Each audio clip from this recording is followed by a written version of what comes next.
আসসালামু আলাইকুম রাহমাতুল্লাহি ওয়া বারাকাতুহু।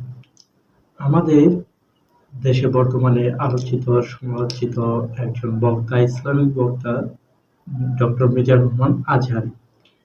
তাকে নিয়ে সবাই অনেক ধরনের কথা বলে এবং আলোচনা করে, সমালোচনাও করে। কিন্তু তাকে যে এত মানুষ ভালোবাসে, এই ভিডিওতে আপনারা দেখে হয়তো বিশ্বাস করতেছেন। আর বর্তমানে বাংলাদেশের রেকর্ড গোলের সর্বোচ্চ মাহফিলের শ্রোতা হয়েছে আমাদের ডক্টর মিজানুর রহমান আজহারী সাহেব। তারপরও তিনি কেন বললেন যে এরকম যদি হয় তিনি আর মাহফিল করবেন না?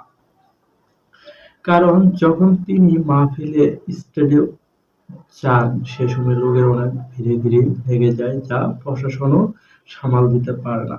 এদিকে আবার মাহফিল শেষ করার পর স্টেজ থেকে নামার সময়ও লোকের ভিড় পারাপারি লেগে যায়, যা তার জন্য কষ্টকর হয়ে যায়। এরকম ভাবে যদি হয় প্রত্যেকটা মাহফিলে, তাহলে তিনি এরকম মাহফিল আর করতে পারবেন না, এমনটি জানিয়েছেন ফেসবুক পোস্টের মাধ্যমে।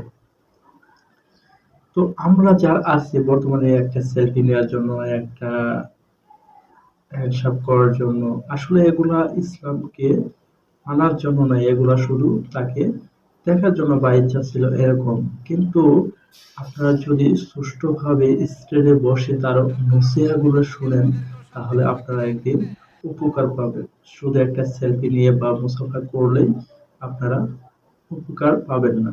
তিনি যে কোরআন এবং হাদিসের মাধ্যমে যেগুলো মানুষকে অ্যাডভাইস দেন, সেগুলো মানার চেষ্টা করুন। আসসালামু আলাইকুম ওয়া রাহমাতুল্লাহি ওয়া বারাকাতুহু।